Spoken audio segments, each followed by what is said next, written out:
So, good morning everybody, and welcome to another week back at school. I hope that your weekend has been lovely and you've enjoyed it and been able to get outside in the sunshine. And also a very special mention to Mr. High's class, who I know you are all having to do your learning at home at the moment, and I hope that is working out really well and that you're sticking with it and you're giving it a go and you're trying to do the best that you can do. So good morning to everybody all the way from reception to year 6. Now it's been another week with lots to celebrate. Already here we can see year 2 have been outside making paper aeroplanes and trying to experiment with them. Bit of a science experiment, bit of instructions going on as well, and it's lovely to see that although you're in your bubbles and working very much as a class, that you are still able to do all those exciting things that we normally do. So well done. And again, it's great to see year 5 out here running around in the sunshine and working on their pace and their sporting activities, and again encouraging each other and working together. So again, good skills and good virtues to see in action.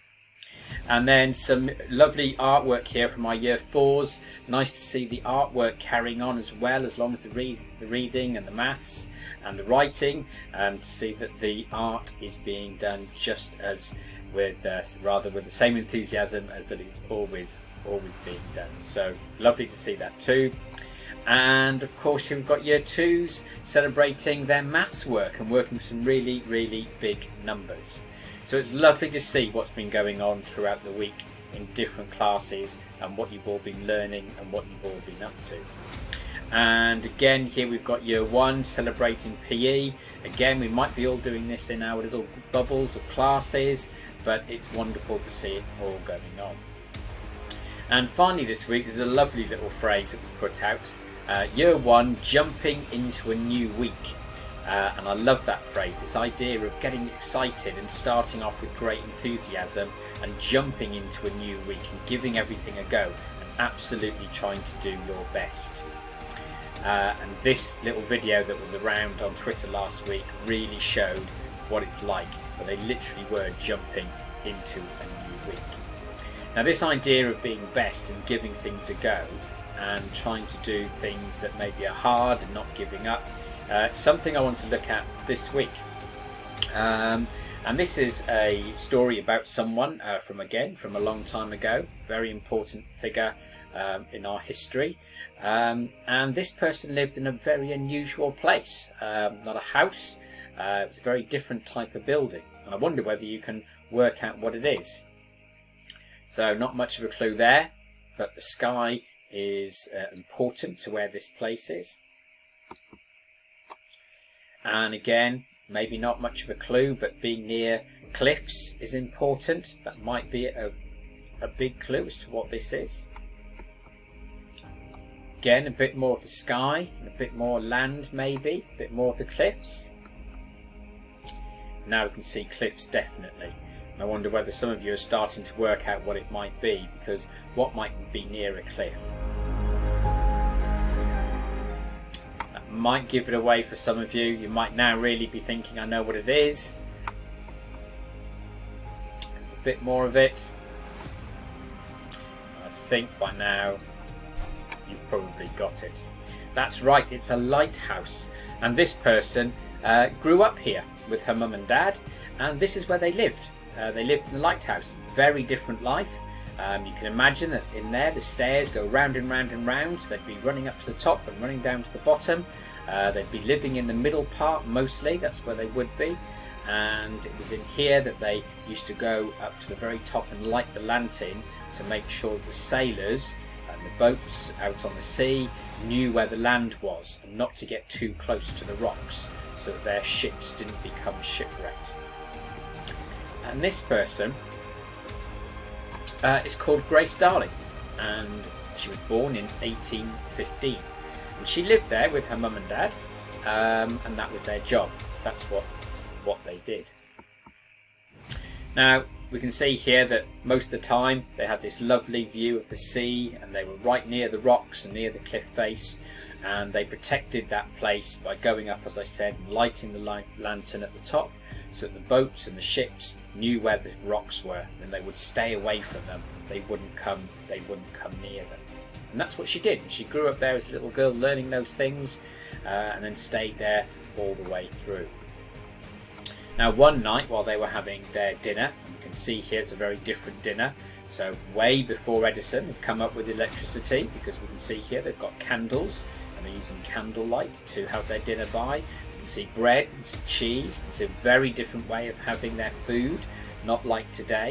If you spent a bit of time looking at this, you'd see lots and lots of differences between life now and what they were doing. But they were essentially living in their own version of their own little place, just staying together all the time. Well, one night everything changed. A big storm came along, as you can see here. A really powerful storm. Something that was quite unusual actually. And Grace Darling was just about to go to bed when she thought that she would just have, for some reason, just one more look outside of her window, just in case things weren't as good as they could be. And lo and behold, as she looked out, she thought she saw a ship abandoned that had been swept up by the big storm onto the rocks, and that the sailors, she thought, had fallen out of the boat and were then splashing around in the sea against that big storm, and of course that meant they were in grave danger. There was a very big risk here that those sailors could drown before they could get anywhere near to the land. And so it was with Grace's great initiative that she grabbed her dad, they set out in the boat, and they set off to try and rescue those sailors. And the two of them headed out there in that storm with those great big waves around them to try and find the sailors. And thankfully they did. They managed to get to them. And between her and her dad, they managed to pull the men or the sailors onto the boat at the time, and they managed to get them back to safety. And we can see here that they managed to do it. They managed to get those sailors back onto dry land, and actually none of them drowned. They actually managed to save all of them. That's quite a remarkable story for two people like that to be able to go out there and rescue those people. Because not like today, where they had a great big boat and a lifeboat where they could actually head out there quite safely to do it. As you saw, all they had was a rowing boat. That's it. No power, no engine. She literally just had to row that boat and row it while her dad was trying to grab the sailors and get them into the boat in the best way possible and get them onto land safely. It's a really heroic story, and it might be one where we say that she actually Grace Darling showed great initiative. In other words, she didn't panic when it happened. She suddenly thought, it's okay, if we get the boat, we get the oars going, we can get out there and we can save those people. We would say that she showed great bravery, that she was brave. She was a really brave person for taking on that challenge. And we might also say that she was really thoughtful, because she really cared about those people and actually in some ways put her own life before the risk of the others, and took a risk that actually they would all be okay. And of course, I've mentioned this word before about being inspired, and you might be inspired by that. You might think, wow, what a wonderful thing that she did all those years ago. And isn't it amazing what we can do to be thoughtful and kind and to look after each other as we go through our life? And it's not just that these things happened in the past. In fact, just a week ago, something happened now, just in our time. And I know that this has been seen by millions of people around the world, and I also know it's been seen by Mrs. James and Mr. Chalmers, because they were the ones who also told me about it. This is an extraordinary story, not quite in the same way that Grace Darling set out to save all those people a few hundred years ago, but in a different kind of way, because this was during a race known as a triathlon. And in a triathlon, what the athletes have to do is they have to swim for some of it, then they have to get on a bike and they cycle for some of it, and they get off the bike and then they run for the end. And they're trying to work out who is the fastest person. That's what they're trying to do. So if this works and YouTube doesn't block it, I'm just going to show you what happened, and you can see whether you can work out what's been going on here. So just have a quick look at this.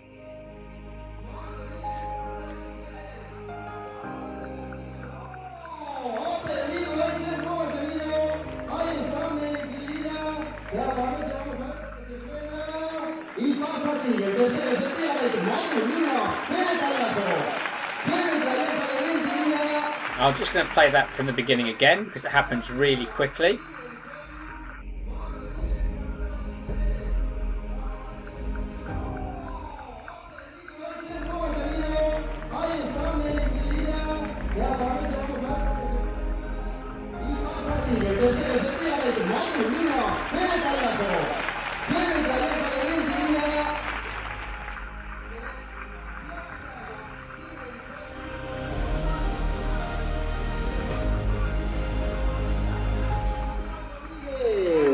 Que ha perdido, vamos a hablar con Mentrida, ¿eh? Uno de los grandes protagonistas hoy aquí, Mentrida.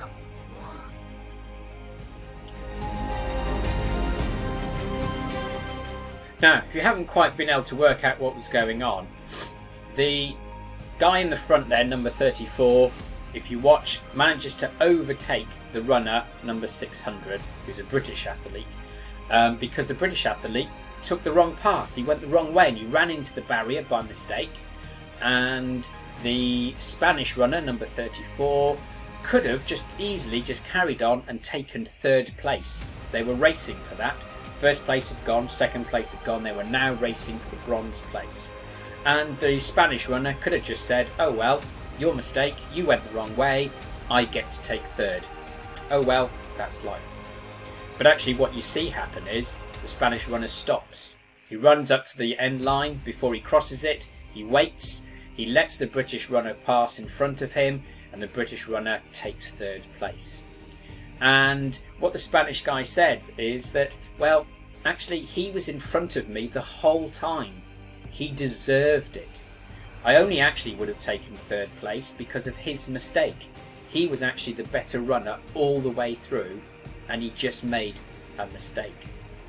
And that really shows quite an amazing, I think, brave attitude, and of course a very thoughtful attitude to turn around and say in the middle of that race, do you know what, I could have taken third, but actually I'm going to let that person, because I think they're a better runner than me, get the third place that they deserve.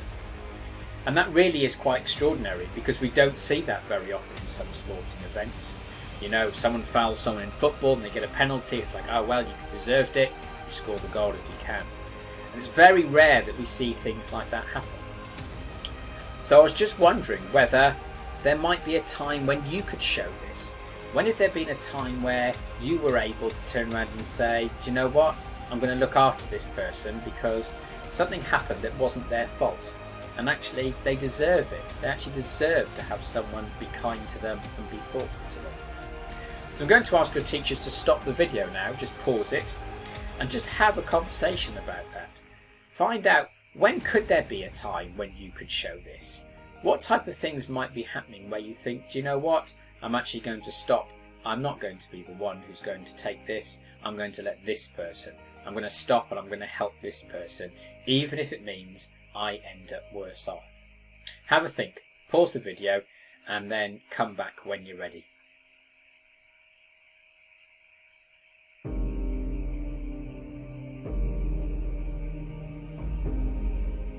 Okay, well, welcome back. I hope you've had a really, really good chat about that and thought about the different things that could happen. You might have thought of different examples. You know, you might have said that sometime you were driving along and maybe your dad or mum who was driving saw someone break down and they stopped their car and they got out, and that meant they were late for the cinema or late for where they were going, but they stopped to help somebody else. And you might have had lots and lots of examples like that, where what you've done has meant that you were late for something or you didn't get to do something that you wanted to do. And it shows a really brave and a really thoughtful attitude when you do that. So I hope you've really thought about those examples and thought about the different things that you could do to be kind and to help someone else, just in our school, outside our school, within your family, wherever it may be happening. And I think that means that this week, I think we really want to focus on brave. I really want to focus on being enthusiastic because of all the things we've seen the children doing this week. We'll drop safe and we'll make it a thoughtful one as well. So this week I want our Friday assembly to be about those children that have really shown or done something that was really brave.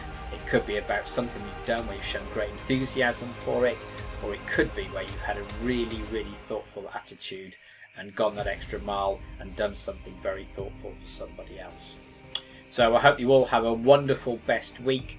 I hope you carry on working as hard as you have been. Have a super week. I'll see you around, hopefully as the week goes on. So have a wonderful week, everybody, and bye for now.